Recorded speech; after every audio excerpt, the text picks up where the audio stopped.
People would say to me, life is short.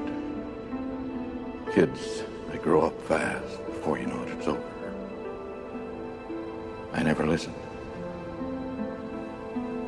To me, life went at a proper pace. There were many rewards.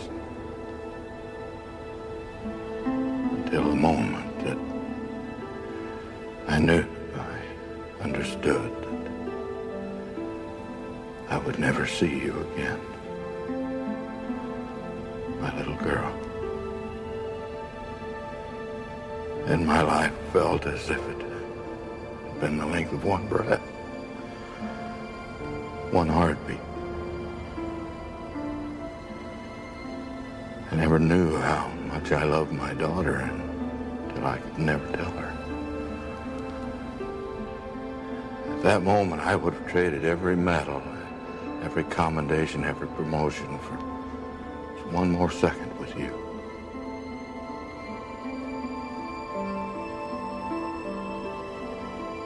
We'll be together again, Starbuck. Not now. Soon.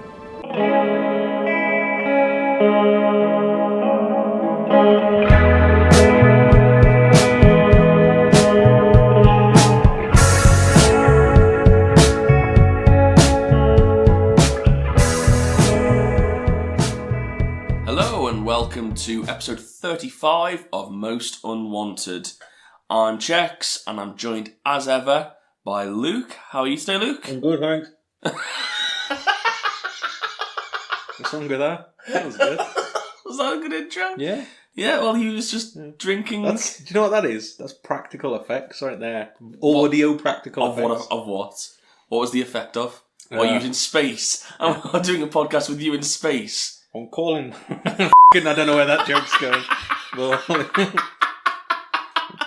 Well, we're stuck with it now. This is the intro. Because I'm not doing it again, Luke. No. Try and edit this out. No, that's all staying in.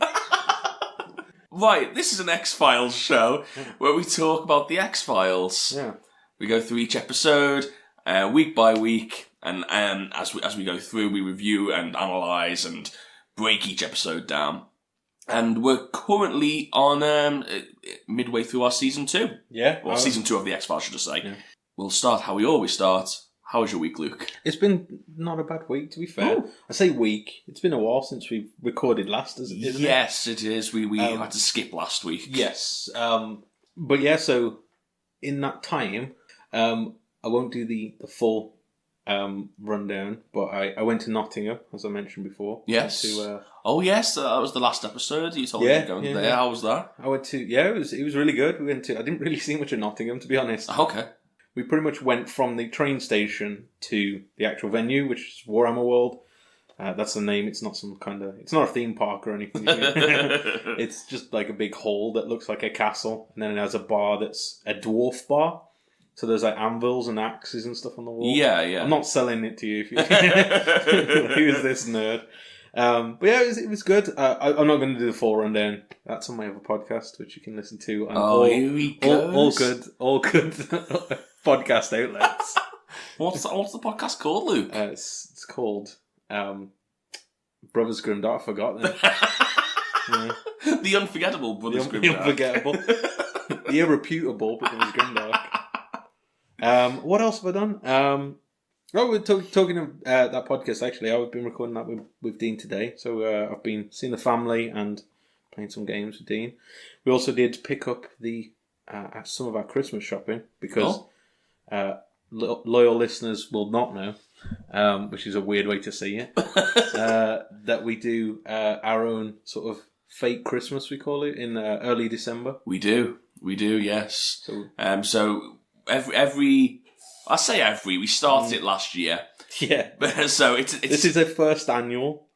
Is that the way it works? It's not the second annual. Yeah, because it's the anniversary in it, so you're the second one. That's why WrestleMania balls it up when they say it's the 30th year, the 30th anniversary on WrestleMania 30, and you're like, no, it's not. I get the anniversary. Yeah. I didn't know it worked for annual as well. But anyway, last year, obviously, you've got so much family around you around Christmas, and you want to spend it with your extended family.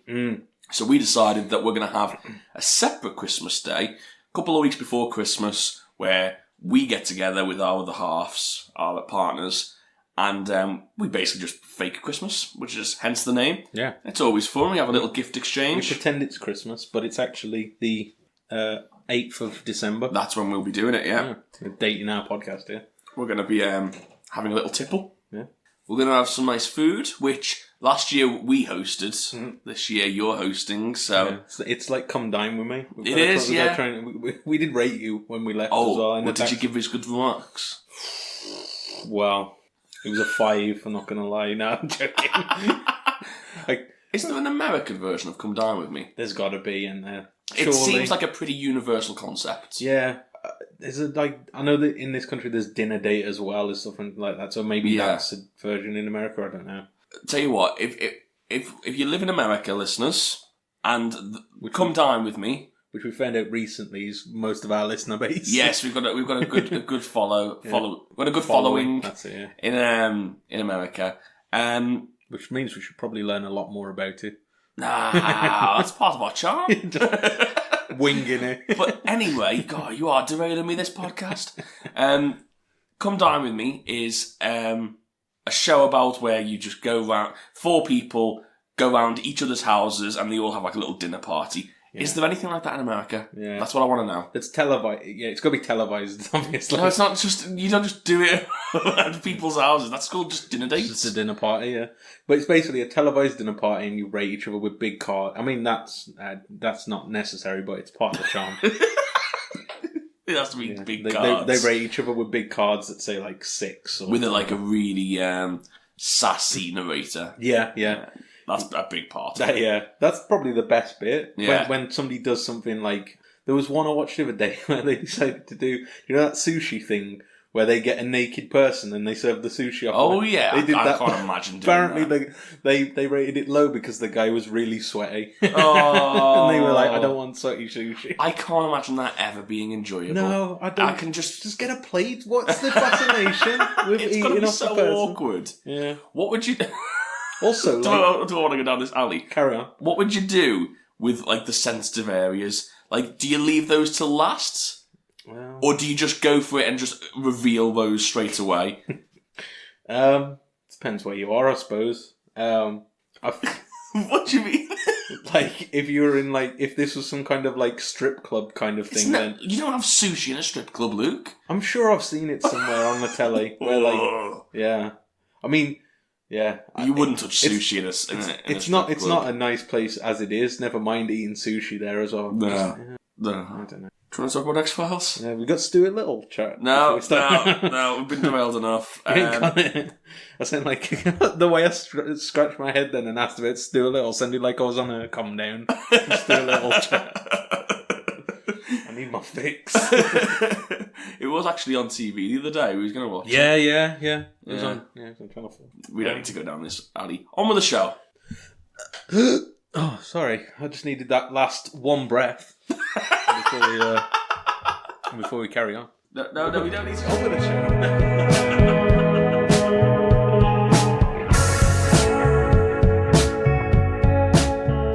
Oh, sorry, chicks. I forgot to ask. How was your week? Oh, not nice of you to ask. Yeah. Nothing happened. So this week we'll be looking at Season 2, Episode 8 of The X-Files. It's titled One Breath. The original air date was November 11th, 1994. Written by Glenn Morgan and James Wong, old faithfuls of the series. And directed by R.W. Goodwin. I feel like we said like a couple episodes ago that we think maybe rejig it a bit, put the production notes at the end. Yeah. So that we don't spoil. I mean, I know everyone's watched it at this point, but still it's nice to sort of get our initial reactions rather than, listening to other people's reactions first. That's the thing. A lot of the stuff in the production notes this week is going to be stuff that we're going to be talking about. So yeah, it is a bit... Yeah, it sort of spoils what we've got to talk about as well coming up. Yeah. So yeah, we don't want to taint our thoughts. Yeah, we definitely don't want to do it first and then ruin it later anyway. So. No, exactly. So why don't we just get straight into the episode? Yeah, definitely. So this episode starts off a little bit differently than the other episodes. Mm-hmm. We start off with a shot of, well, it's like a moving shot through the clouds. And there's a voiceover. And the voiceover is basically it starts playing over a scene where you see like this little girl and these two boys. And the voiceover talks about when Scully was a young girl playing in the woods. She remembers her brothers gave her a BB gun for her birthday and sort of used to teach her how to shoot. And eventually, they started shooting at cans. That was what they was told to do. But eventually, they started shooting at this snake, as kids will. And they all did it, including Scully. Mm-hmm. And they did note as well in this that she was afraid of snakes. Yes, she was. Which made me laugh because we kept calling Mulder the Harrison Ford of this show. It's nice. It was Scully all along. It was Scully. It was, exactly. So yeah, they started shooting these snakes, and eventually Scully started feeling guilt when she saw this snake bleeding. And despite her fear, she even held the snake and tried to sort of, the phrase they used was, try and use sheer will to bring it back to life. She was visibly upset, but the snake did eventually die. And in present day, we cut to sort of Mulder talking to the narrator, which we now realise is Mrs. Scully. And Mrs. Scully says she too, she now knows how Scully felt back then. Yeah. Mulder tells her it's too soon to give up. Yeah, he's definitely not going to give up on Scully, especially knowing what she's been through. Yeah. But the twist right at the start of this episode, which sort of threw me through a loop, was a man enters and presents Dana Scully's tombstone to the both of them. Yeah. Which Mulder looks out with like almost disgust in his eyes. Yeah. Pretty strong intro. Yeah. It really sets up the rest of the episode and what's to follow. And I also think it sets up the hook of Mulder feeling guilty for what's happened. Yeah. And they hammer that home a lot more later on. It's a constant theme throughout, isn't it? But even from this beginning part, you know that he feels guilty for what's happened to her. Like, he's caused it. Even though I don't think he has. Like, I don't think he should feel as guilty as he is, but... No. But I think that's human nature to blame yourself. Especially in a situation where he maybe knew more than he let on to Scully. True. So yeah, we go to the intro sequence at that point. I didn't skip it this week. Sorry? Didn't skip it this week. Oh, what did you learn? Nothing. It stayed the same, didn't it? Nothing, yeah. So my tenacity was not rewarded.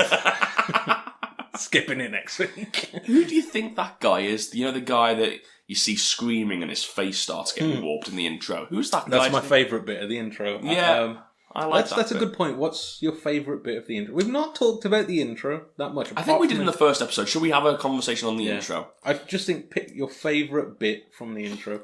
Well, let's see if we can recap it off the top of our heads right now. Should we try this? Oh, I don't even know which one it starts with. Right, so it starts... Well, I know the tune. Okay, I think it starts with the man screaming. No. The first bit is the UFO picture, and it goes like zooms in. Oh yes, it does. Yeah. And then it's the man screaming. Then it's the man screaming, and it says like paranormal. Yeah, and then it's like algebraic equations of some sort. Then there's like a bloke falling, isn't there? And then there's the hand with the red fingerprints, which we still don't know what that means. Yeah, we never found out anything. And then you've got Mulder and Scully breaking through the door, which was in Squeeze, I think. Yeah. And then you've got the ID badges. I think they was in between all of that. They sort of do all those in between it, yeah. Yeah. Well, that was really good. What's your favourite part? How did it end? The eye. We see the poster. The poster, and then there's the eye. Yeah. And it's bomb. And direct by Chris Carter. Yeah. Oh, no, it's not. It's, what's the tagline? What is the tagline? Oh... The truth is out there. The truth is out there. That's it, yeah. Okay, that was good. Yeah. What's your favourite part? So my favourite part is either the screaming man. Yeah, I like the screaming man. He is good. Or the falling man as it spins. That's it. You're doing the action. I'm doing the action. But yeah, that's a good bit, I think. I like Mulder's ID. He just looks so suave, you know what I mean? And he looks cheeky. You know when you're supposed to sort of have your sort of... I'm assuming it's a government ID. If not more than a passport, needs to be a serious picture facing forward, no hair covering your face. Mulder didn't care for any of those rules. He just sort of nonchalantly just glanced at the camera. That's true. What is it with... I hate the IDs. You have to, like, straight ahead... This is a tangent. Straight ahead, no glasses, and you have to frown, basically. It's like, why make it like that? Because... Stop terrorism, Luke. That's why. Yeah, those smiles, man. What? Just let me through the back of my head pic on the picture. It doesn't work. No, your face is completely fine. Yeah. Thank you. Let us smile. Come on. Just give a little cheeky grin. I can't imagine. Apparently, initially, it was brought in because the tracking software that used to do it couldn't track smiles. Come on, we've moved past that now. Yeah, you can track it now. I don't think they stop you. I've seen a lot of passports. You're not meant to. You're not supposed to, and you get given rules of how to take the perfect passport picture. But I've seen tons of my friends' passports where they're smiling. And I've seen ones where they've got fringes and stuff like that. You're not supposed to have a fringe. Should we see how far you can push her on your next one and just like pull your, they did the eye and the tongue out thing. Oh yeah. That's the like an emoji. Very Japanese, isn't it? Who's Naruto letting us through? I might just go one step further and just have a picture of Naruto. Do you remember the once when I had Ben Stiller as my ID picture? And it sort of worked on the buzz once, didn't it? You don't look like Ben Stiller anymore, but you used to as a kid. I don't think I did. You definitely did. I used to get You literally... Okay, for everyone that's listening that doesn't know our life story, we keep forgetting that we can't just have this conversation. We need to fill people in. When... We used to always say when Luke was younger that he looked like Ben Stiller. I've had a lot of people I've been told I look like this, that, and the other. Yeah, I just have a face that looks like everyone. Apparently. Well, what we did was he had a bus pass, and on our way to college, your bus pass ran out, didn't it? No, it was legit. The bus pass worked. Oh, okay. So I took the ID card out of it. And instead I put a picture of Ben Stiller that I found in the local newspaper. Over the top of the face. And he tried to get on the bus and it worked. Didn't question it at all. I think, to be honest, that was more that the bus drivers... Couldn't care less. They don't care. No. Than that I'm a spitting image. Right. Anyway, right, scene 2.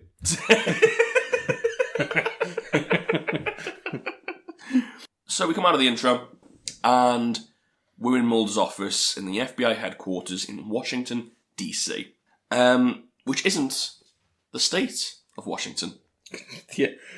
I like how we've learned one fact about America and we keep mentioning it every episode. We actually had a tweet from Kathy, one of our listeners, who says she's from the state of Washington. I know. Which I felt really bad for now. Don't even know where our listeners live. I know. I mean, that's probably good. No, Luke, you need to make it your life's mission. Send me all your addresses, guys. So yeah, we're in Washington, D.C. And Mulder looks like he's been poring through a case, in particular Scully's disappearance. Documents are flung around everywhere. And the phone rings, and we suddenly just cut to Mulder in the hospital. There's no real explanation of this. And it's the Northeast Georgetown Medical Center in Washington, D.C. Not Washington, the state. just very different. Just to be clear. Mulder's rushing down the hallway, and he enters a room, and a nurse does try to stop him.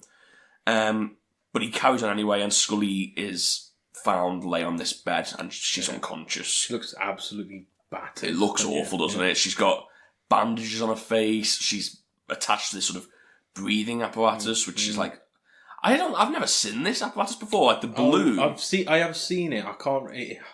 It sort of works as a lung, basically, an external lung. Is that still used today? I think so, yeah. Really? I've never seen it before. It looked horrific. Have you ever seen the one where it's like a thing that presses up and down? Yeah, I've seen that, like the cylinder. It looks like an accordion almost. Yeah, I've seen that. That's what I thought. I think it's something similar to that, basically. Yeah, maybe. Yeah, but, God, it looked horrific. And the sound of it, as you like, it's, oh, God, nasty stuff.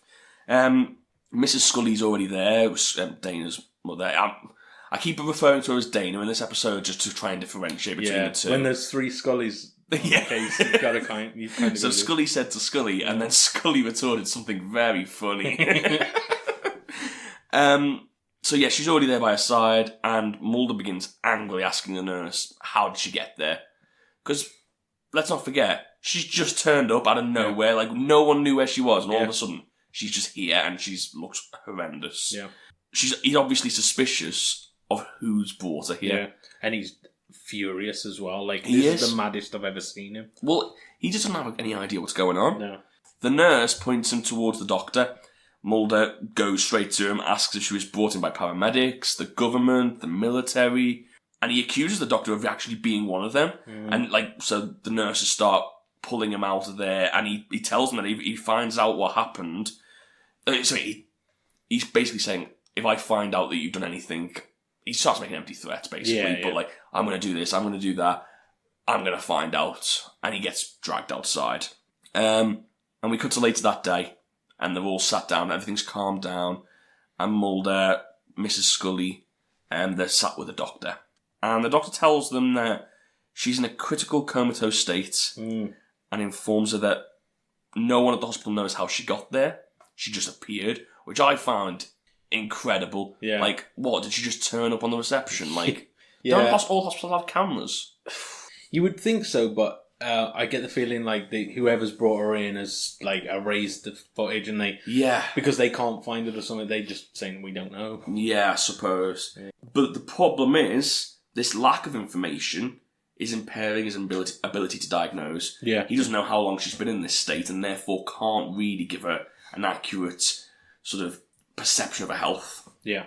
So he mentions that there's no indication of any physical harm, and Mulder asks to examine her for trace evidence. Mm-hmm. But he mentions that the Scully's been cleaned since arrival. Yeah. So there's not going to be any trace evidence on her. No. You're not going to find out where she came from. And Mulder seems very frustrated. Mm-hmm. And this is the heartbreaker. The doctor then goes on to tell them that the FBI provided him with Scully's living will, which indicates that she doesn't want to live in this condition. Basically, he mentioned something about is it the Glasgow scale or something like that? Or it's like a Scottish town, I think they mention, isn't it? I'm not sure the actual phrase of it, but basically if her living conditions got below a certain sort of state, she's asked for the machines to be turned off. Yeah, yeah. Which, she's a woman of science. Yeah. I can fully understand her decision, you know. I can guarantee she's donating all of her organs to, you know what I mean? Yeah. It was heartbreaking, especially seeing Mulder's face during this scene as well.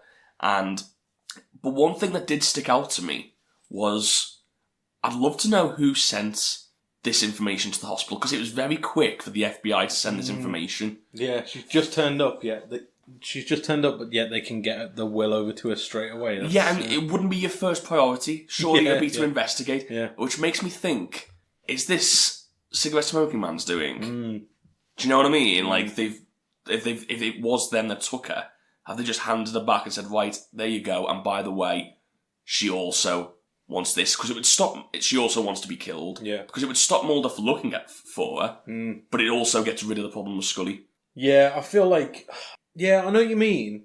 It's a weird one, because like, surely they could have just killed her before she came in as well, but then Mulder would be looking for her forever. Yeah, true. That's the way I saw it, because I can't imagine a situation in which the FBI, the first port of call is, well, make sure she dies quick enough. Do you know what I mean? Like, surely an investigation's a lot lot more important at that point. But even if she did die there, like, Mulder's still going to be looking as to where she was. Oh yeah, of course. Yeah, so he's not giving up at this point, and you can tell from the way he's acting. So we cut back to the ward, and Mulder goes back to check on Scully, and a woman is sat with her, sort of holding her hands over her body. Mm-hmm. And she tells Mulder that Scully told her not to call her Fox. Not call him Fox, should I say. Yeah. That's not my name. And she tells him that, Mulder obviously looks sceptical. Yeah. And she tells him that Scully's soul is speaking to her. Yeah. Now, I had a little bit of an issue with this. Yeah. Because we go on to find out that this is Scully's sister, Melissa. Yeah. But I know they had to get to that stage because they had to introduce. But if this is...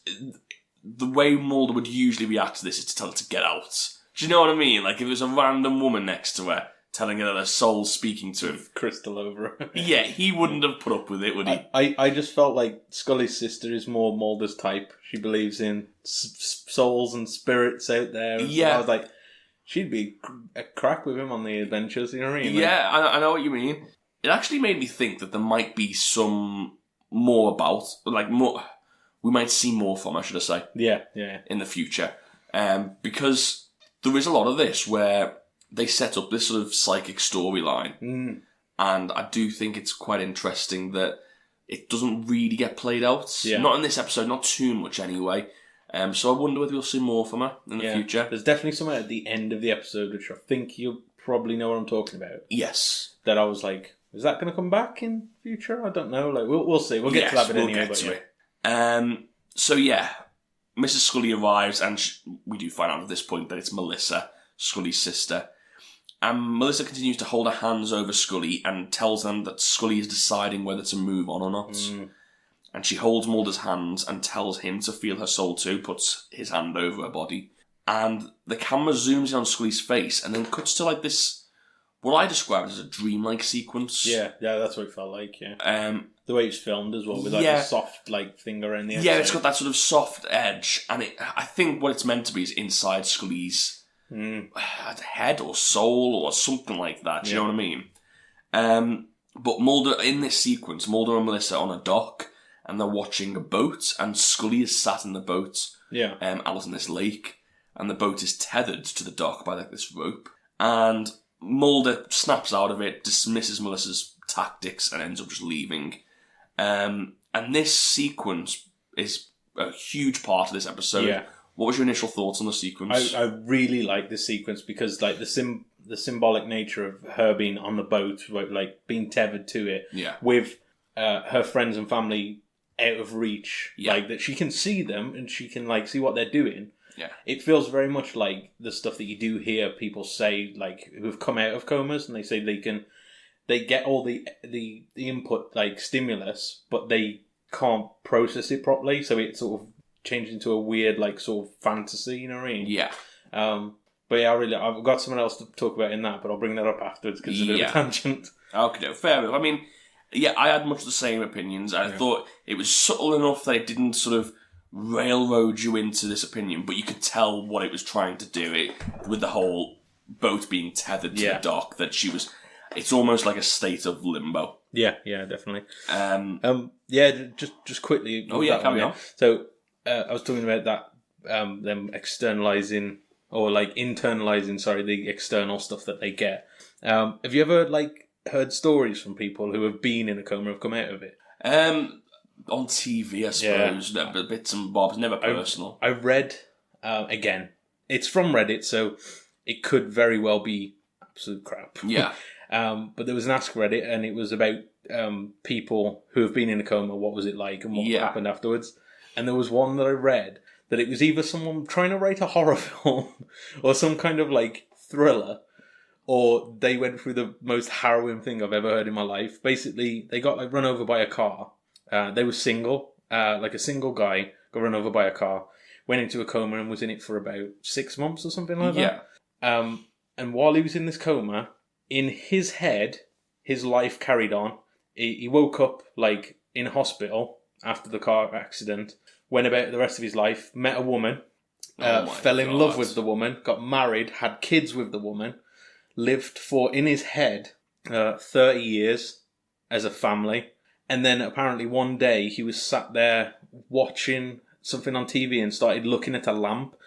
And he was like, something's weird with this lamp. And apparently his daughter, who he'd made up, was with him and was sort of asking him, like, what's he doing? But he just couldn't stop staring at this lamp. And then that's when he snapped out and he found himself sat up in this hospital bed staring at the lamp. Jesus. And everything, apparently he could never, from that moment on, he's been dealing with depression and this, that, and everything because he's lost a life. He basically has lost his entire life that he didn't have in the first place. You know what I mean? That is crazy. Like, again, it might be made up and it might be somebody just It's still a good story if it is. It's like, Jesus Christ. Yeah, God. Imagine going through that. Like, so, yeah, there was a load of different stories like this, and it was kind of not as in depth as that. Yeah. But there was a lot of people who basically come up with their own life inside this coma, basically, and it's just like the common consensus I hear is basically from what and again, it's mostly from a friend, well, not friends of a friend, stories from people I don't know, and from what I can gather, a lot of times when you're in that state,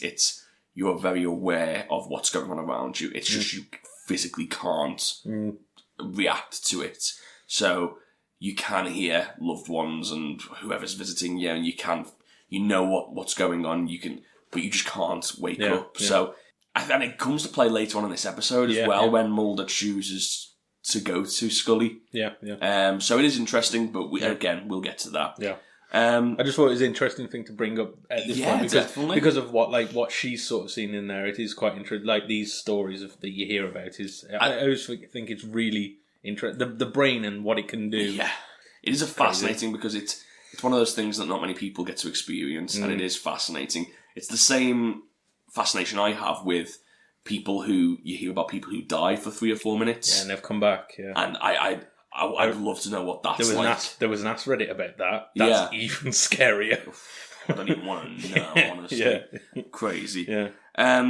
So Mulder's left the room at this point, and we cut to Mulder's apartment, and Mulder tapes a white X onto his window and just waits in his apartment. I've only just realised that's very on the nose, isn't it? Yes. He's signalling for X with an X. Okay. So he just waits in his apartment. He just tries to pass the time. Nothing seems to happen. He collects his morning newspaper. We know that's how X has contacted them in the past. Yeah. Nothing's inside. And he eventually just rips the X off the glass. We come back to the hospital, and Melvin Frohike arrives. This guy.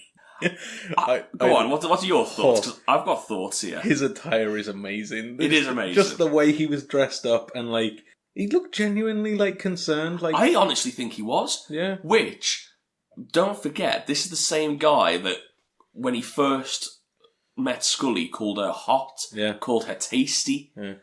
And the last time we saw them, he was basically begging for a information. Number, yeah. But I think he's genuinely interested in her because I feel like he's genuinely sad. He has no reason to be there. Yeah. He didn't know there was anything wrong with the forms and the paperwork. Yeah. He just came there to pay his respects. Yeah. I feel like he's punching up a bit, if I'll be completely honest. But hey, you can't blame him. I mean, if the heart wants what the heart wants. Yeah. That's what I mean. You can't blame a Trier. No, definitely not. Give him his credit. And he scrubs up well. He does. He's got a lovely suit on. He's brought some flowers. Yeah. And so he asks for Dana Scully, and Mulder eventually sees him and leads him over. And he does seem really upset, and he instantly takes a look over a chart and notices an abnormality. So he tells Mulder. Again, I've only just realised this now, looking back at my note. A lot of hard cuts in this episode, and I think it's because they wanted...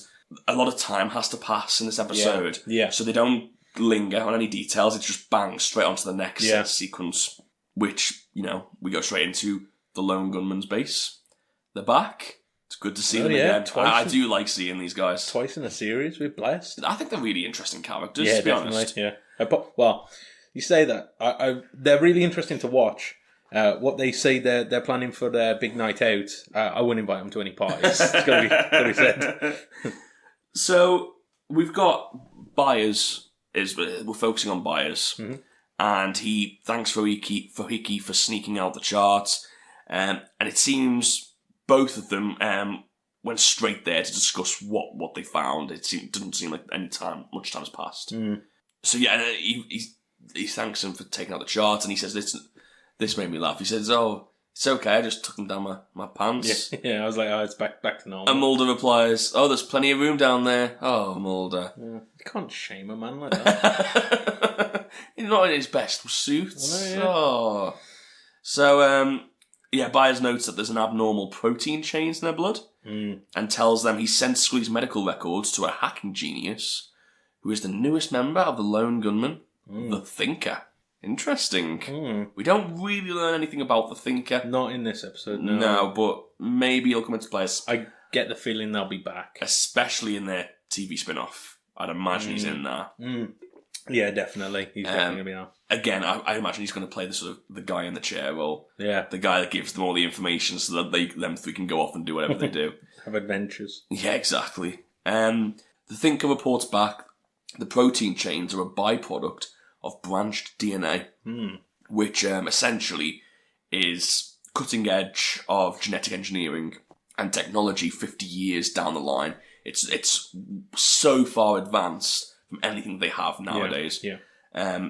Mulder sort of starts asking questions, what was it used for? And they say, they start speculating basically. They say it could be an identity tracker or even the product of grafting human to non-human DNA. And at this point I'm thinking, what the hell has happened to Scully? Like, why is this in her system? And is this going to... I thought when they're talking about this, is this going to come into play later on in the series? Well, we assume not. The next line, because Byers does say that the chain is inactive. Yeah. It was a byproduct of the experimentation on Scully, but it's just lay there dormant at this point. It's just the sort of, again, byproduct of it. So we just basically just have a trace of what's happened. Mulder asks them if she will live, and Byers tells them that her immune system has been decimated. And it's extremely unlikely even for a person with a fully working immune system.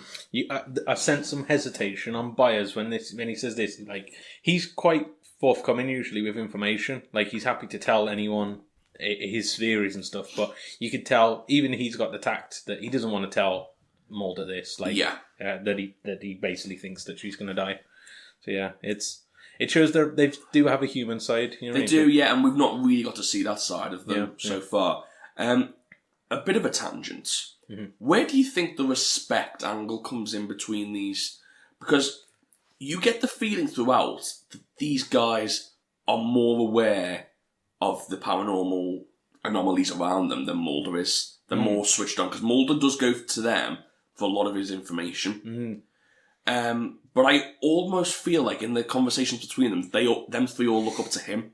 Do you know what I mean? So I do wonder where the sort of power struggle is there. I get the feeling that, like, he looks at them as, like, the ones who are willing to go further than he is. Yeah. And they look to him as, like, the official arm of what they want to be. Yeah, you know he can act on it in ways that they can't. Yeah. But they've dedicated more of their life to it than he's able to do. Yeah. Because he needs to be in that position to do anything about his sister. He still needs to be an agent. Yeah. Even though he is specialising in what they do, but yeah, they can just go fall down that path. Well, yeah, they can spend days on, days out. Just interesting dynamic, I thought, and I do like this. There is this mutual respect between them. Yeah. So we cut back to the hospital, and we're in this dream world again, and Scully's in the boat looking at a nurse on the dock. Now, I didn't note the nurse's name here, because I didn't think it was going to be important. That was a fool's... It certainly was, so I haven't got the name right now, but I will have it later, so look forward to that. But there's this nurse in the dock, and she can hear the nurse in the real world talking to her. And the nurse tells her that she needs to come back. Doesn't really say a lot here. Just, it's not your time. Mm-hmm. I know you can hear me. You need to come back. Yeah. But Mulder interrupts. Doesn't she kiss her on the cheek as well? She does, yeah. Which I thought was a bit personal. It is, which should have given me a hint as to how important. Do you know what she reminded me of? And like, she didn't really look like her, but I don't know why. I just got the same vibe.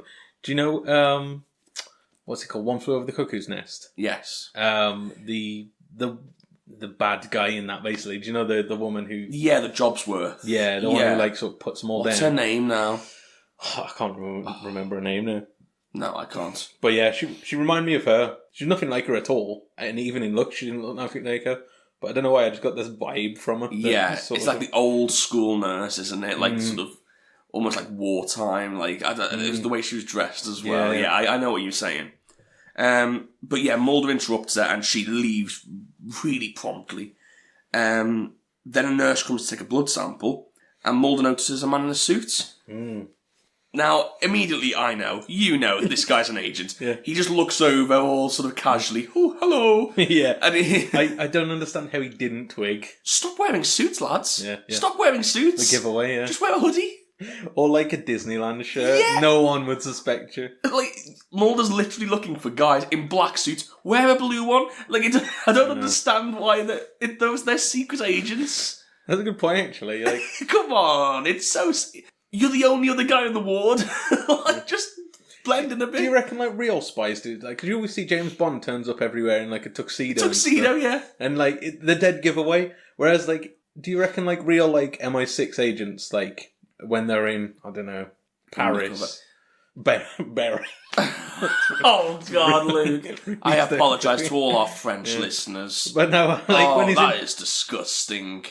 Deary could me. get worse. So it certainly shouldn't. It certainly shouldn't. But you know what I mean? Like, do you think that they would wear just anything else other than a tuxedo? Like, t-shirt and jeans. Yeah, you know what I mean? Just I would hope so. You'd think that would be the sensible move. Like, you'd think that's what a spy would do or an agent would do, is try and fit in. I mean, the very fact that me and you aren't FBI agents. And I could see that guy a mile away. Yeah. Like, he looked directly at Mulder. If I was in a hospital and there was a guy in there in a black suit, I'd be like, what's going on here? Like, you know what I mean? No one goes to the hospital like that unless they're like just come from a smart night out and got punched or something like that. You know what I mean? If he's there with his nose bleeding, I'll be like, okay, he's perfect disguise. Yeah, just put a bandage on your face and you blend right in. Smacked himself, like really method that acting. Lie down on the bed, close your eyes. You can listen to everything that goes on. Just see Mulder walks in, sees a man lying there, turns around as he just sits up like Dracula. So. Anyway. Yeah, this guy doesn't blend in very well. But is what we're trying to say. Yeah, that's the long and short of it. So yeah, at this point, all the nurses start responding to this. Basically, a woman flatlines. Yes. They all run to where everyone's gathered around. Mulder sort of has a little look. He's curious as to what's going on. But as he looks back around, the blood sample that was, I should have said, left on the table has disappeared. Wonder who could have done that? Who could have done that? Was anyone suspicious in the area? No, I didn't think so. Fine. Probably Scully, wasn't it? I had that, talking of that person flatlining, I had that happen to me once while I was in hospital. Flatlined? No, not me. Oh my God. No, I was in the hospital once in a ward, and it was just a normal... Was that when you hurt your elbow? Yeah, I fell down the stairs because I really wanted to watch, what was it? The Hunger Games.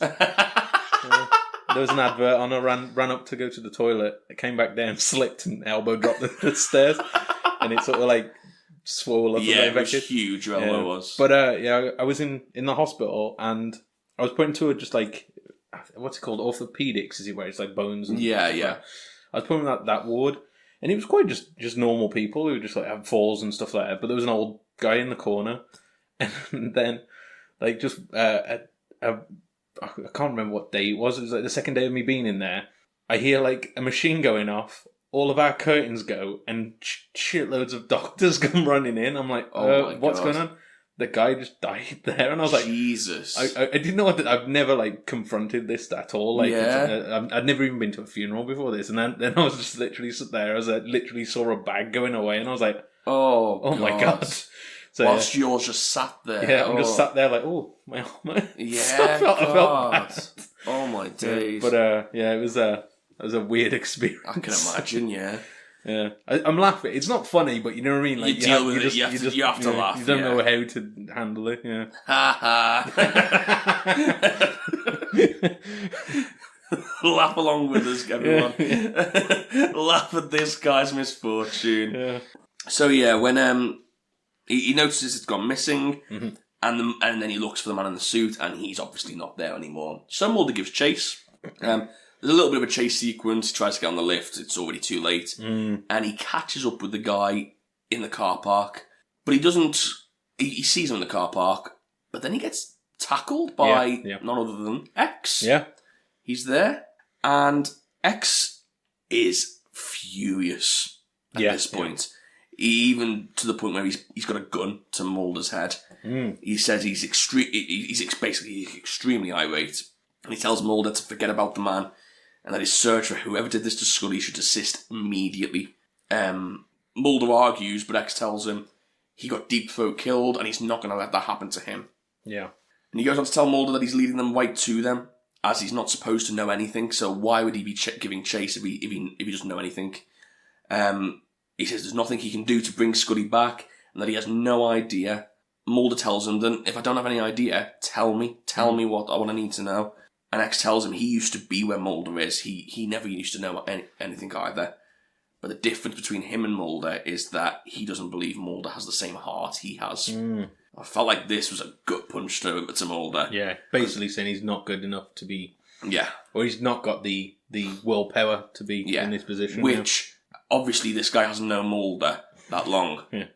Is completely untrue. Like, if anyone's got the willpower to be in that position, it's Mulder. I like this scene as well, as it definitely painted X. We've said it before that he's no deep throat. He's just a very different type of person. He is. Very different agenda. Yeah, and it also showed that you can trust him even less than you can trust Deep Throat. You know what I mean? Agreed. Like, he's using Mulder essentially. Yeah. Like while he is giving him information, like sort of piecemeal, he's a very different type of character. On the other hand, you knew Deep Throat had Mulder's interest at heart. Yeah, you could tell he was using Mulder, and there was that scene where they sort of hinted at that. Yeah. But at least he was cluing him in on stuff, and he was quite not an open book, but and he was a lot more open than X is. Oh yeah, and in the end, he gave his life to save Mulder. Yeah, and I suppose that is the ultimate sort of evidence there for X to be like, I'm not doing that. Yeah. So there you go. Yeah, exactly. But it obviously hurts Mulder, because at this point he wriggles away from him and goes after the guy in the suit. He approaches him, but the guy in the suit shoots at him straight away, bang. Yeah. Now he misses Mulder. The chase continues and they end up in this laundry room. And Mulder catches him, starts to arrest him, searches him and finds the blood sample. He asks him who wanted this, but the guy doesn't say anything. And as he's sort of ferrying him away, the guy escapes. He actually overpowers Mulder. Yeah. Gets Mulder on the ground. And who should turn up but X to save the day? Proper military grade fight. Takedown here. Like he grabs his arm and just breaks it. Yeah. Just breaks his arm in two. Yeah. I think it definitely shows that the different levels of conviction between the two, though, because Mulder was trying to take him alive. X is like, nope, I'm going to kill him. Like, you know what I mean? Like, so he breaks his arm. Mulder starts to protest. Mm-hmm. He gets him on his knees and shoots him in the head. Pretty brutal stuff. Mm-hmm. He tells Mulder that he will look into this and then leaves. This guy, I don't know what to make of him. No, like I said, I think he's trying to push. He is on Mulder's side. Just about. I think he wants the same thing Mulder does, but he does not have Mulder's interests. Yeah. At all. He's trying to undermine whatever they're trying to do, but he'll go to any lengths. Yeah. He's not good. He's sort of like not neutral, but he's sort of more chaotic. Yeah. I'm trying to think of like what is it, the D&D alignment now? Yeah. He's like chaotic. Okay. I see that. Yeah. So later that day, the doctor is explaining to Mulder and Scully's family that disconnecting the respirator doesn't necessarily mean she will die, but he does believe that she won't improve. This is it for Scully. And Mulder tells him that the branch DNA can be treated with designer antibiotics, but the doctor just brushes him off, says, I don't know where you got this crazy idea from, and remember, this branch DNA is 50 years advanced. The doctor's not going to give him any credence, because why would he? Do you know what I mean? Mulder retorts that the doctor hasn't given them any answers. At least he's giving an answer. The doctor hasn't given them nothing. Yeah. And then Melissa starts arguing with Mulder. Basically, she gives her opinion that they're now prolonging a life that should be ended. And Mrs. Scully interrupts them, saying Scully has made the decision for them, and she will continue to respect her wishes despite Mulder's interference. Mm-hmm. She says that this is a moment for Scully's family. Mulder is more than welcome if he wants, but Mulder just shakes his head and leaves. Yeah, it is a big moral quandary. To be fair, I don't think anybody wants to see her die, but if she expressly said, "If I am in this state, I want the machine turned off," how can you argue with somebody's will like that? You know what I mean? It is difficult because at the end of the day, you don't want to let them go, but is it your right if they've already said, "Yeah, I don't want to"? Look at Scully gets out of it. Yeah, that's the thing as well. We know the other side of it is that she does get out of it. So if they'd have taken off the machine. Yeah. Oh, I know. You know what I mean? It's not a moral quandary to us because we know the outcome. Yeah, of course. Yeah. But I also think, imagine how Melissa feels when Scully wakes up knowing she almost killed her. Oh, I don't think she'd do that. Oops. Oopsie.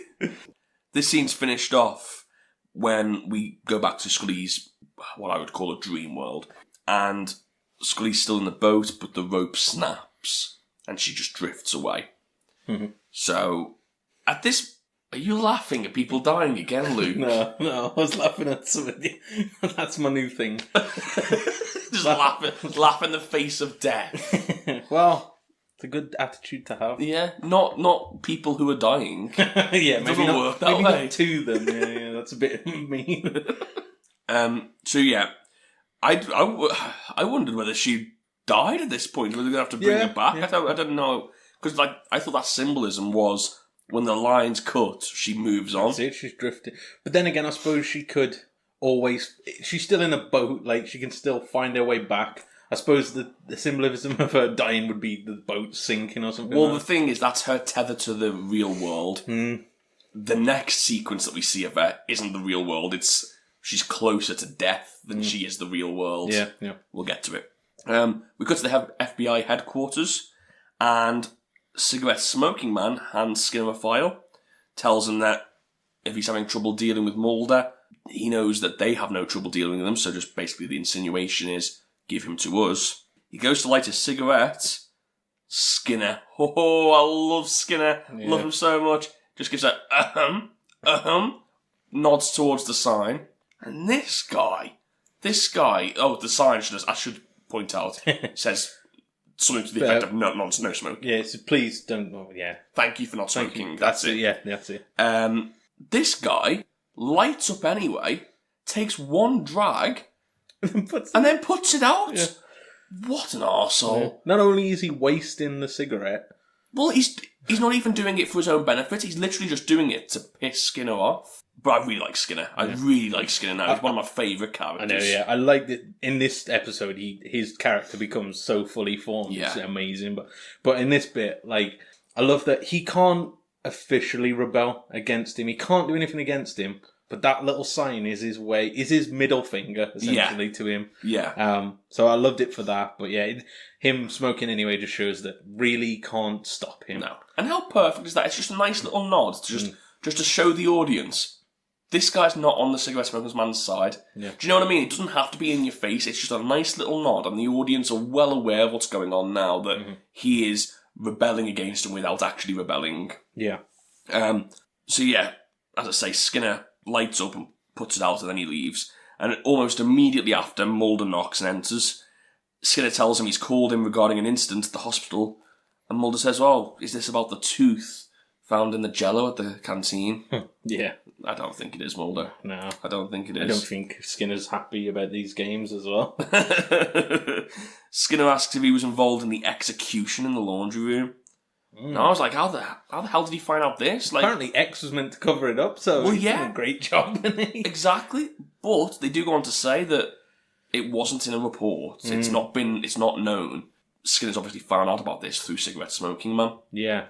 He says as much later on. Mulder denies it. He says, he said I was with Scully. And he says, well, Scully's blood was found at the scene. Mulder asks for the police report, and Skinner says, you know there's no report of the incidents. And Mulder plays the fool and asks, how would he know that if I don't know anything about the report, about the crime? And basically, Skinner gets angry, and Mulder says, how do you like it, not being in the know? Yeah. Like, you're trying to get information, and this is the position I've been in the entire time. Yeah. The conversation gets heated, and Mulder eventually tells him that he calls him Cancer Man. I know we keep calling him cigarette smoking man. Well, I noticed in a script a while back it said Cancer Man, and we were sort of saying, where did that come from? Is that a typo, or is that somebody else's like naming for him? It's obviously this reference. Yeah. So he says he tells him the Cancer Man is responsible for Scully's state. Yeah. Skinner says, "Can you back it up?" And Mulder basically says no, but he offers his job and his badge if Skinner can tell him who he is and where he can find him. And Skinner rightfully says, and then what? Yeah. Are we going to let him sleep with the fishes, I think is the line he I uses. think so, yeah. He says, we're not the mafia, we're the FBI, and we're here for justice. And Mulder says, well, that's what I'm here for, that's what I'm trying to get, justice.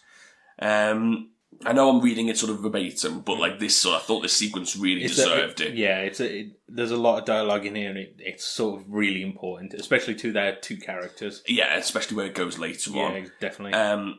Skinner says to him that Scully was a fine agent, and more than that, he liked and respected her. But Mulder knew the game being played and should have been prepared for the consequences.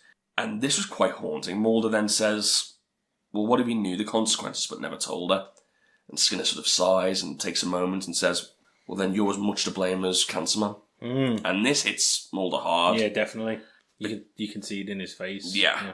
And then we go to this white lit room, and Scully is laid down on a table in a white dress in the middle of like this large white room. And her father approaches in his uniform and calls her Starbuck. For anyone who couldn't remember, that was her father. It was the same actor. Yeah, same guy. He was in the very beginning of the episode as well, I think, wasn't he? He briefly appeared. Oh, yeah, he might have done. I didn't notice him at the beginning. I think he was in it really briefly. Yeah. It's when they were shooting, I think. Yeah, that's right, yes. So yeah, her father talks about how he never listened when people told him life was too short, and only realised when he knew he wasn't going to see his little girl again how short it actually was. He goes on to say that there's a time that they'll be reunited soon, but this isn't that time. This isn't your time to die, basically.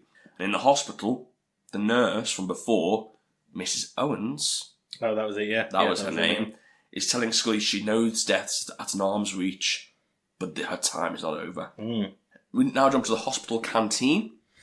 Before we move on, yeah, that scene, that was the like. I know we spoke about it before about like episodes like emotionally affected or like scenes emotionally affecting you. I know yours was like the scene where he's in the church. The church. This bit really like. I don't know why. Like, it's really relatable, isn't it? Yeah. It's so relatable. Where he's talking and you sort of realise like he's there talking about like time. Like says something like he would trade all of the medals and all of his commendations that he's earned for one more second of time with Scully, and it's with his daughter, his little girl, and it sort of hammers that home of. Sorry, just remember. What about his other kids? Yeah, I didn't think of that. But no, it sort of hammers home that, the time's the most precious thing you have, and it's sort of, it was a really powerful speech, and it did choke me up actually a bit, to be fair. It was sad, it really was. Like I said, it's a really relatable sort of scene. Everyone can relate to that, the feeling of time lost and time not spent with loved ones. So we jump to the hospital canteen, and Melissa and Mulder are waiting. Melissa tells him that he could spend his life hunting down who did this to Scully, and it still won't bring her back. And a woman approaches him and asks him for change for a cigarette machine. He says he hasn't got any. And she goes to the machine and awkwardly says, there's already a pack in here. Marlboro. It's not my brand, and walks off. Yeah. Really subtle. Yeah. And so... Cancer Man is in this location yeah. at this time. So obviously Mulder picks up on this. Yeah. Goes to the cigarettes. I'm confused by how he does this, because he takes the cellophane wrap off the cigarettes. Yeah. And then there's the address of what we find out to be Cancer Man's address in there, which is actually 900 West Georgia Street. Now, I'm going to skip ahead, but we find out that Skinner actually sent these cigarettes and sent the address. Does he have a cellophane machine? Apparently so, yeah. I love this in programs because this is set up there, and in the show you're just meant to go, oh, he put the message in there. Can you imagine him actually doing that? That's such a weird thing. He's there popping the message in and wrapping it wrapping it in cellophane. Yeah. I always think about this I'm trying to think of an example, but I just can't think of one there where something will happen and it's just a throwaway thing. But if you imagine them doing it, you go, that was weird. Why would they never do that? It's like when you see the shows where there's painting on the wall of a message on the wall, and you just imagine people getting on the step ladders to paint their message. So he's got the address, and we jump straight to it again. Another hard cut, Cigarette smoking man's hotel room. He just slob, isn't he? I thought that, like... You wouldn't expect him just to be chilling. It doesn't seem in his character. I feel like when he's on the job, he is 100% committed, so he has nothing else in his life. That's why he lives in an empty apartment with nothing in it. Well, he says as much, doesn't he? He's smoking, he's drinking, he's watching some random TV show. He hears a noise behind him, and Mulder grabs him, sits him down, holds a gun to his head.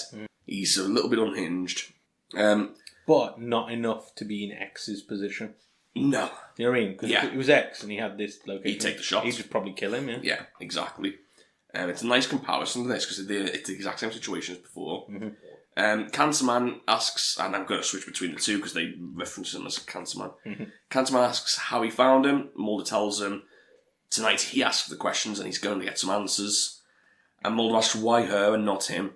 And Cancer Man tells him he likes Mulder and he likes her too, and that's why he returned her. But he also goes on to say that he's not afraid of dying.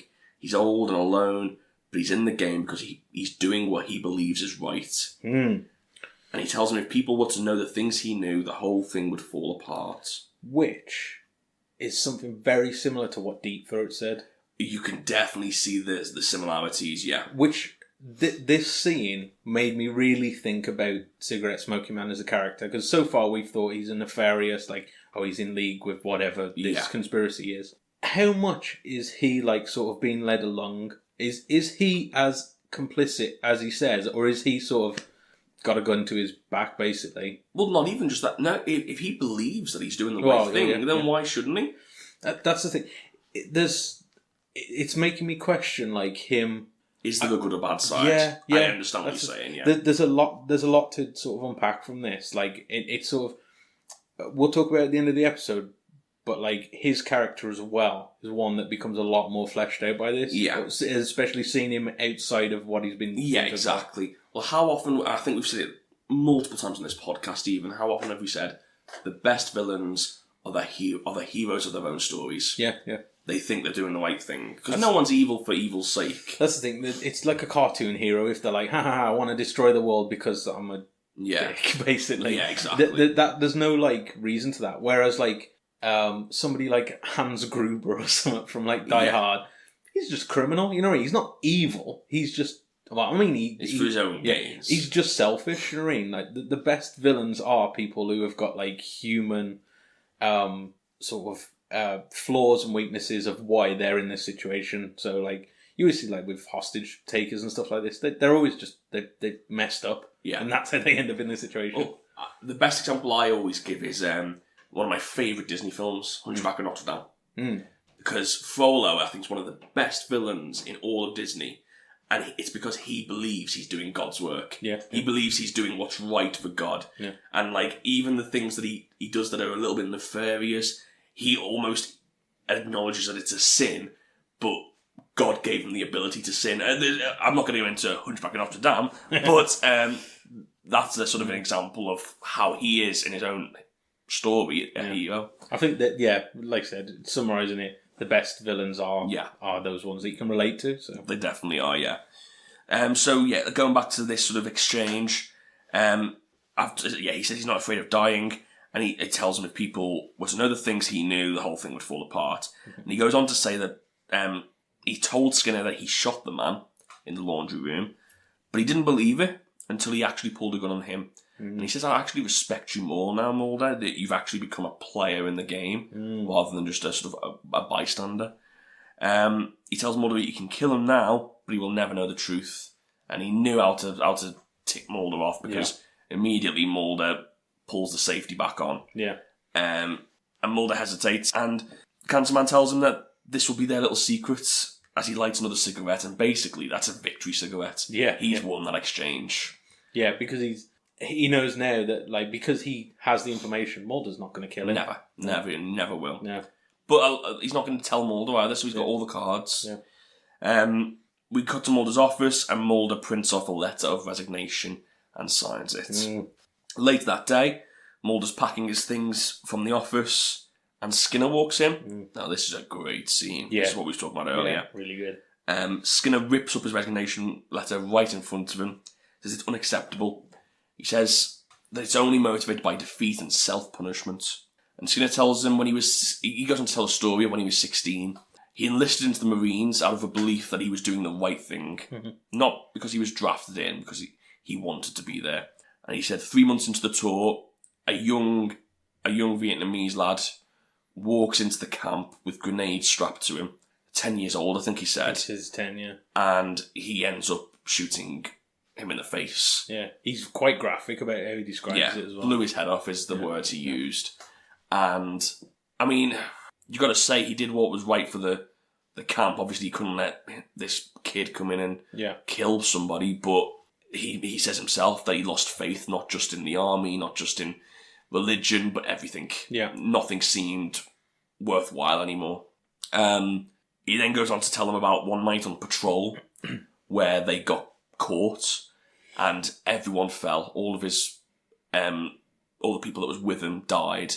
And even he was in a sort of half-dead state, and he remembers being in that sort of tranquil, near-death place where he almost had this sort of inner peace. And then he woke up in a hospital 2 weeks later, and he says that's the difference between him and Mulder, because he is too afraid to look past that experience. Yeah. That's as far as he's willing to go. He can't do that, whereas Mulder can. Yeah. And that's why his resignation is unacceptable. And this just felt like such a huge... This felt like Skinner picking a side. Yeah, definitely. He's in Mulder's camp now. And I think he realises, and he's trying to make Mulder realise that he needs to continue this mission until he gets to the bottom of it, basically. Definitely. And Mulder then figures out that it was Skinner who risked his life to give Cancer Man's address.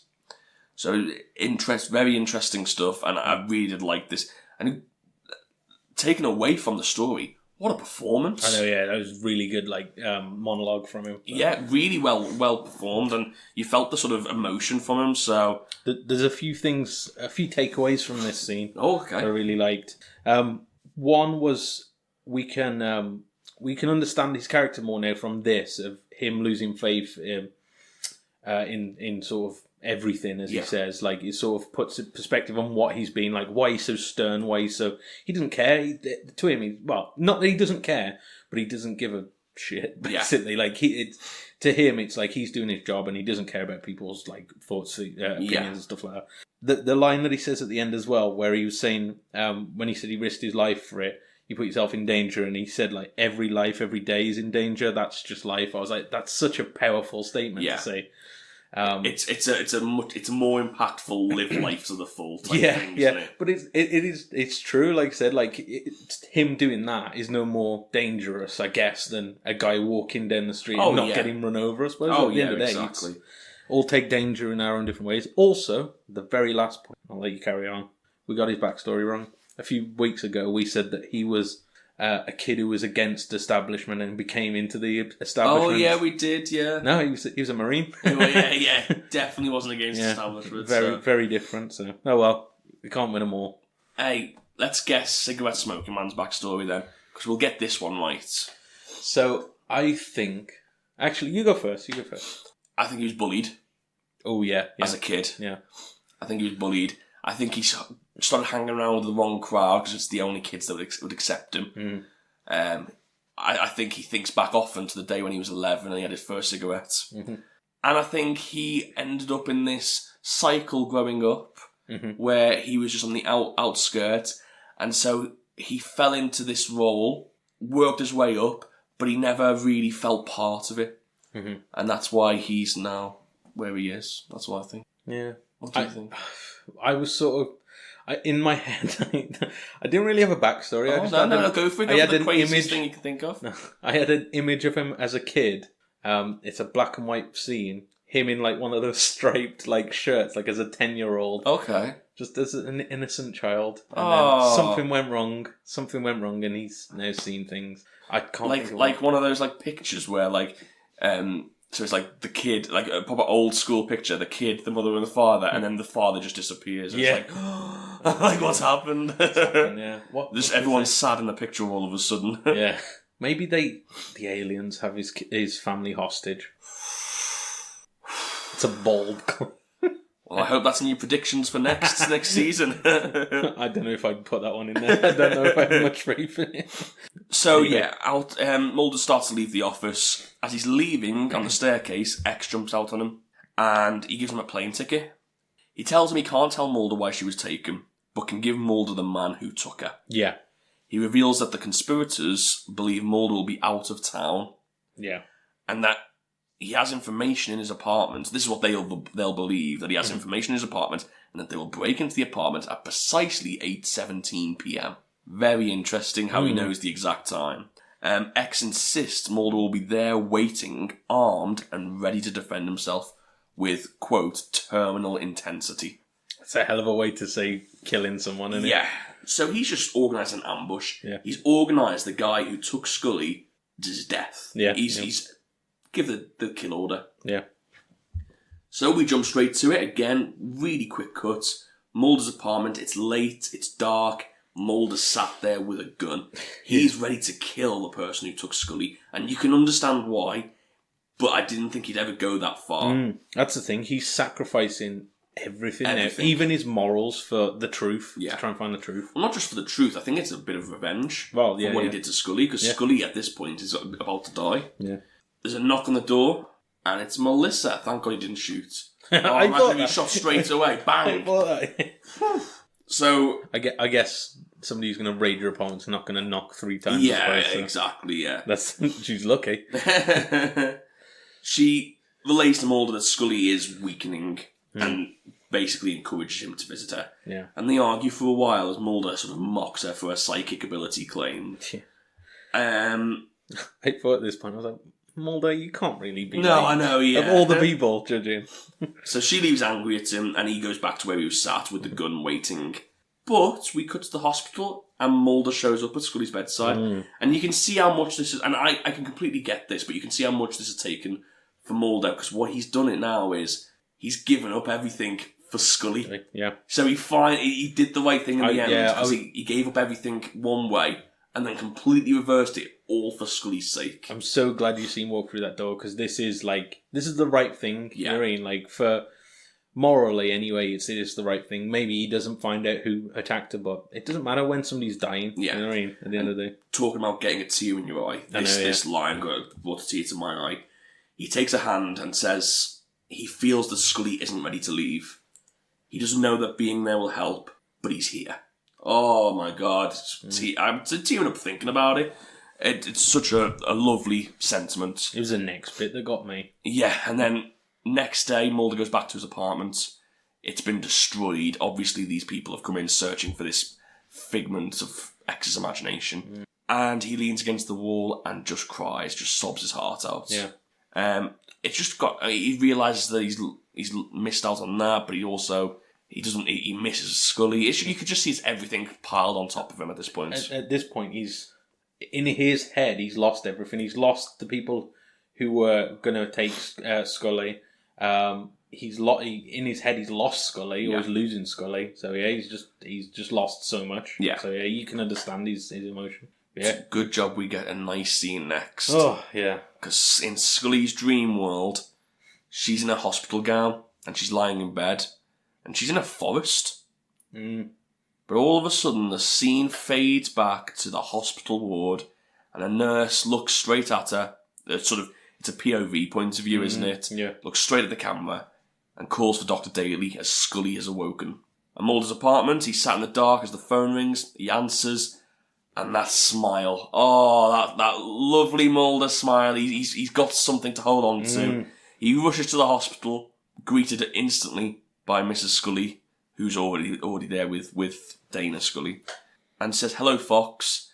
And Scully turns around and says, "Not Fox, Mulder." Oh, everyone's so happy. You can just sense this sort of relief in the room. I know. It's felt so long, coming, even though really it's been, what 3 episodes? Not long at all, really, yeah. But you got to think, even before that, we didn't really get Mulder and Scully. Yeah. We got Scully sort of in the background a lot of the time. So yeah, everyone looks really happy. Scully tells him she doesn't remember anything happened after Barry kidnapped her. And Mulder tells her it doesn't matter. Which is so unlike Mulder again. Yeah. Do you know what I mean? He wouldn't do that for anybody else. But for Scully, it doesn't matter as long as she's okay. And he tells her to rest, and Scully tells him she had the strength of his beliefs. Yeah. That's what gave her strength. You can really tell that him abandoning his mission to come and see her probably brought her out of it was the thing that she needed to hear. Yeah. He turns around and hands her back her crucifix necklace and leaves her with her family. And later that day, as a sort of afterthought in this episode, Scully asks to see Nurse Owens, who helped her, and she could hear helping her all the way through the intensive care. But the nurse that she's speaking to at the time says she's worked here for all of her life. Nurse Owens doesn't work there, and Scully just sort of looks to one side. But there's obviously clearly something here that we're supposed to pick up on. Yeah. Am I missing something? Do we know yet? Or it doesn't explain it. This is either going to be a thread to something else later on, like some kind of connection to maybe it was an agent, or maybe it's something from her past, or something like that that's tied into it. Or this is going to be one of those weird X-Files endings where it's like, ooh, that was mysterious. Yeah. And we never find... I really don't hope it's that, because I want to know what this is. Because it feels too important of an episode to have a throwaway mystery. You know what I mean? Yeah. Like, you can do that with Jersey Devil or something like that. Yeah, It doesn't matter really at the end of the episode. I think this one needs, you need to know what that is. Imagine if it was like the Jersey Devil had battered her or something like that, and that's why she wasn't there anymore. Yeah, well. The Jersey Devil had just come in. What an end. Speaking of an important episode, what was your thoughts on the entire thing? I really like this episode. It was completely agree. It was up there with we'll talk about production notes later, but they I think one of the I think it was Chris Carr actually mentioned that it was they wanted to be on the sea, and you get so many vibes from that and this, and it's just so great how all of the characters in this have been pushed forward. Their character arcs have been pushed forward significantly. Yeah, Skinner now is a completely fleshed out character. You know his backstory, you know his motivations, you know all of this. Yeah. You know exactly what Cigarette Smoking Man is doing on his off day. You know what I mean? Which is interesting to see, because you can sort of humanise him more. Before, he was just that guy. He didn't even talk in the first season. Yeah, he's just sort of the baddie who sort of hangs around. Yeah. Now he's the baddie who hangs around, but then in his spare time sits around and watches TV. And you're like, what the hell is this guy? Who's he working for? And there's... and then the Mullion... it's been a while.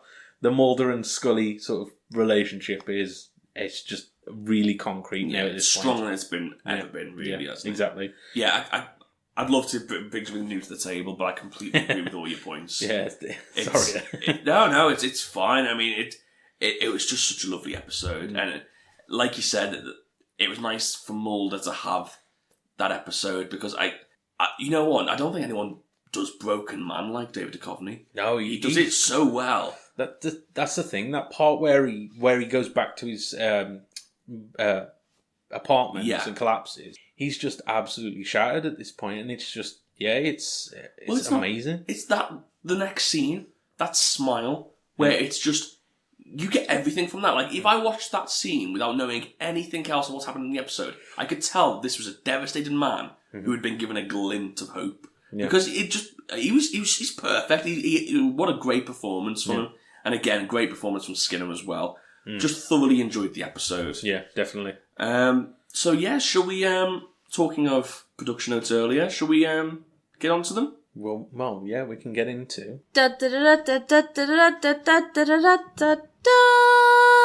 Luke's production notes. Wow. Yes, it's your production notes. Oh. Stole my thunder a bit there. But okay. Well, I'll get on with the production notes. So, I've got production notes down here. The first one isn't really a production note. It is literally something that happens in the episode. So, you wrote these, Luke. You don't shake your head at the production notes. Sometimes I write them by copy and pasting, and then I'll read it back and be like, "That's pointless. Why did I put that one in?" You don't proofread before the episode? Yeah, always. Anyway, on with the show. The character, the Thinker, who's brought up by the Lone Gunman, was actually named after an online X-Files fan called Der Thinker. Okay. Spelled D-U-H. The episode introduces Melinda McGraw as Scully's sister Melissa. McGraw had previously worked with writers Glenn Morgan and James Wong, who specifically wrote the part with her in mind. Oh, So, okay. there you go. Interesting. Initially, thoughts were given to have a romantic interest between Mulder and Melissa, but the concept never came to pass. I wouldn't have liked that. How would that work? No. Maybe, well, he's just got the horn in him after Oh, the last God, episode. yeah, I suppose. But, I mean, that would just cause so many complications between him and Scully as well. Yeah, it'd be a bit awkward, wouldn't it? Yeah. So I'm glad that one didn't happen. I wonder whether she's going to be a regular character. I get the feeling not regular, but I reckon... We'll see her every now I and then. reckon she'll be like, yeah, every now and again she'll be in it. It's all like the mom. You know what? I kind of agree, but then also they push this psychic thing, which never really came to play in the episode that much. Do you know what I mean? Yeah. So I don't know whether maybe they're planting seeds for future episodes. I could be wrong. Yeah, I'm not sure, but we'll find out. We will find out. Writer Glenn Morgan said of the episode that Duchovny challenged us to do a Beyond the Sea for him. The show had been so dark and bleak, and Jim and I felt that there was a side to the paranormal that was very hopeful. We wanted to do that side of it, and we thought there'd be a great opportunity for Duchovny, but then the situation came up with Gillian's pregnancy, and we needed to get her off her feet anyway. Consequently, Gillian Anderson, who had just given birth to her daughter Piper, days before this episode, spent the majority of the episode in the hospital bed, which we do see. Yes. But still, though, like filming 2 days after you've just given birth is Commitments. yeah, fair enough. Chris Carter described the opening scene in which Scully discovers the truth about death, sadness, and sorrow as a way he would never imagine an X-Files episode to begin with, and that the related scene with Scully's tombstone was a soft but beautiful opening that set up the episode in a frightening way. Yeah. I'd agree with that. The image of Scully in the boat was meant to symbolise being tethered to something very tenuous, and that was a chance for you to be cut adrift and slip into the unknown. I noted that before I even started taking these notes, then I sort of noted that symbolism of her being like adrift at sea was very much like she had this thin lifeline. So I think that is quite sound like on my own arse. It's an obvious symbolism. But you know what I mean? Like, it's something I reckon you can... I don't think anyone was watching that thinking Scully was transporting herself to a boat and then back to the hospital bed. Oh, you never know. Some people, they might take it very literally. Them vampires from the last episode, they take things very literally. Fair enough. Yeah. Skinner facing the smoking man placed the character as both an antagonistic and institutional figure that tries to be both an FBI agent and an ally of Mulder and Scully. His refusal to allow the smoking man to smoke in his office speaks of Skinner's alliance and allegiance to Agent Scully and his hatred of this man he cannot vanquish.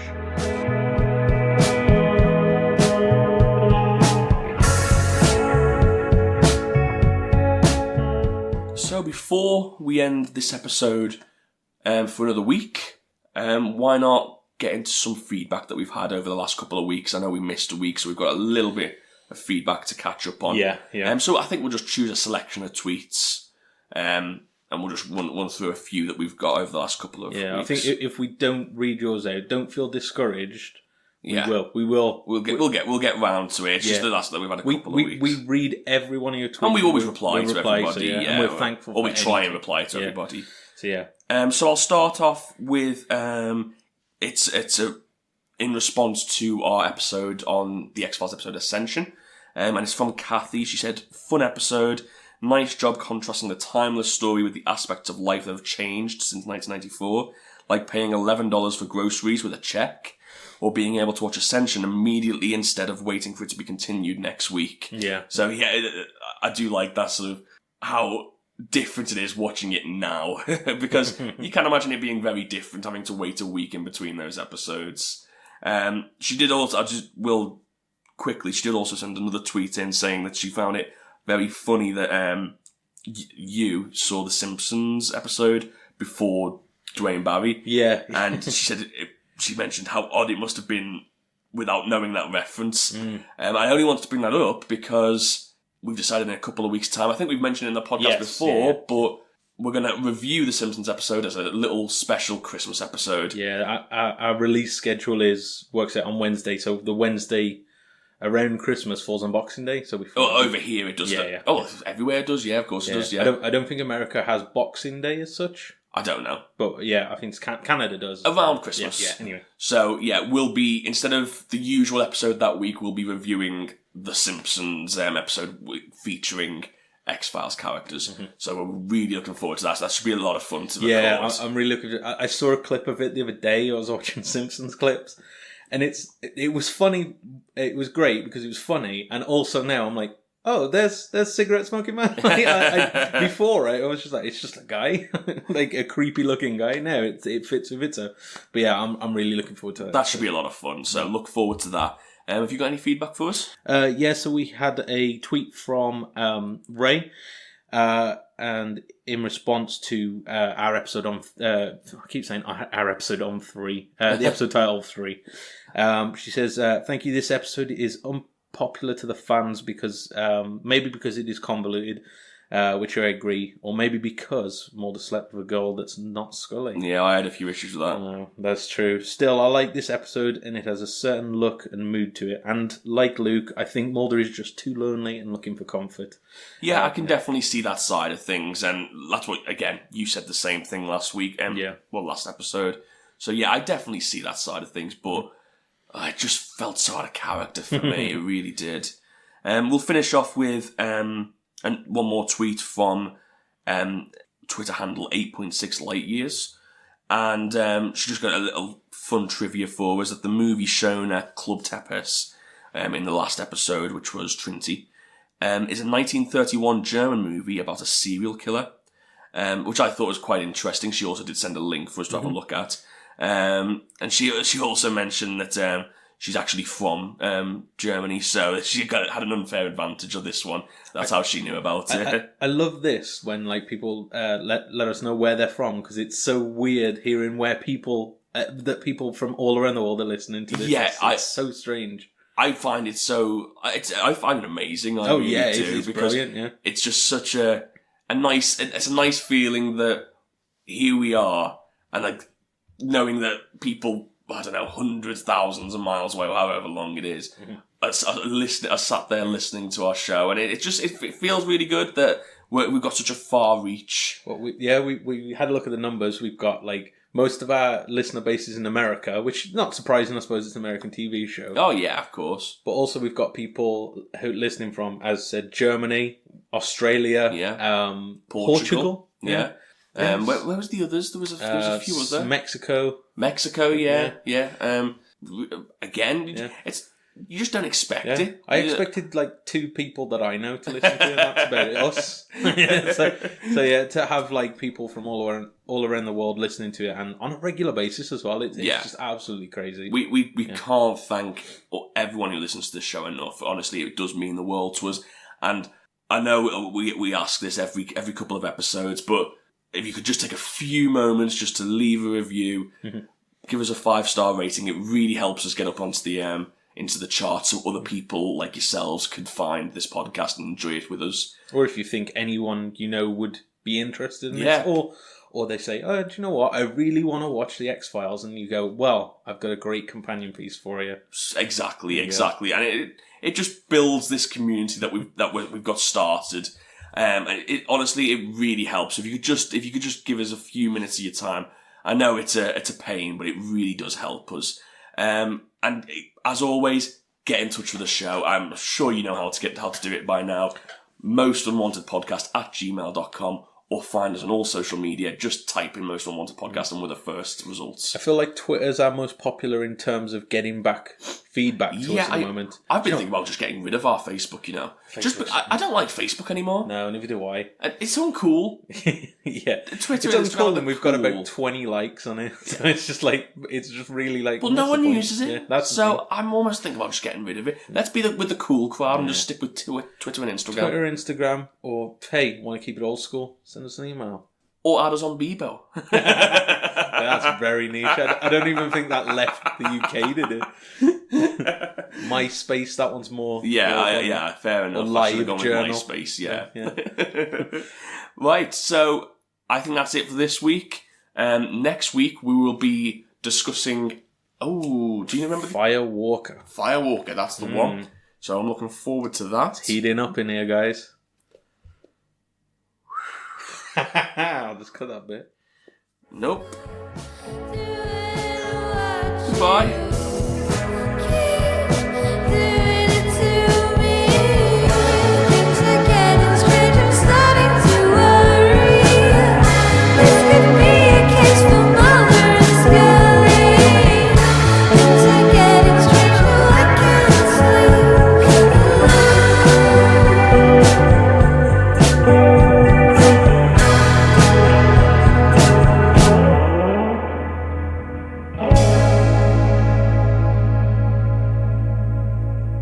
Before we carry on as well, it would be chaotic neutral. Sorry, I've got that wrong. Because he's going against the law. So, it's chaotic neutral. I don't think anyone's going to notice. Probably not. But you'll notice. I'll notice, and that's important. Just at the end of the episode, just put chaotic neutral and then dub it over. I think he's chaotic neutral. I might do that.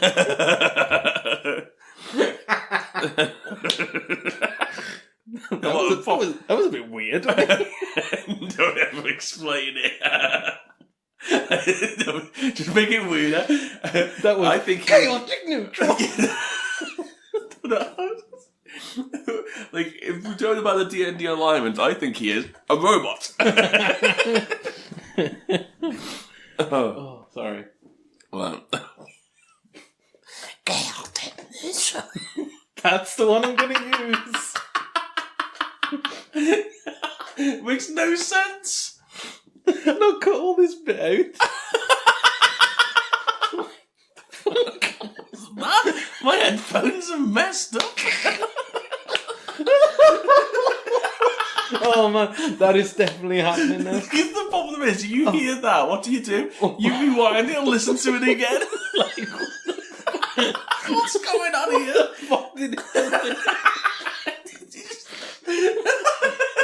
Did he just get possessed? Why is the other person not reacting? Oh fuck! Oh, that'll be our best edit we've done. No, only for us. Oh no, but they're the best ones. The ones we're just witching. Oh, right. I'll leave that bit in at the end, so like Context. Context.